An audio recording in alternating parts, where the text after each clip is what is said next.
নমস্কার, কেজিএফের নাম Samsi Bhutan, Bhutan gate, new চামড়চি।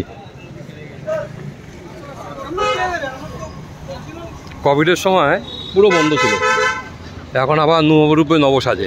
সামনে ভুটান গেট, এখান থেকে আপনি আধার কার্ড দিয়ে আপনি এন্ট্রি নিতে পারেন, পেট্রোল নিতে পারেন, ডিজেল নিতে পারেন আপনার গাড়িতে।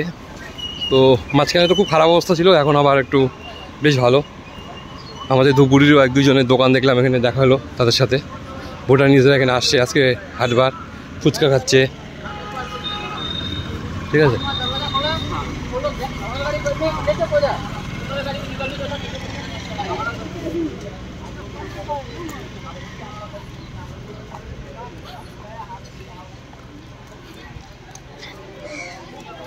সামনেই সামসি গেট, এই ভুটানিজ মেয়েরা সব বাজার করতে আসছে এখানে। মোমো পাবেন, খুব ভালো মোমো। সবজি সব এদিকারই, বাঁধাকপিটা ভুটান থেকে আসে।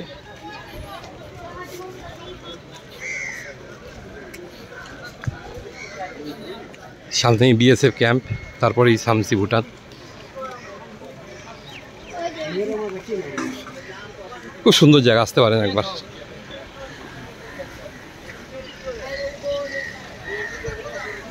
যদি ইউটিউব চ্যানেল ভালো লাগে সাবস্ক্রাইব। নমস্কার।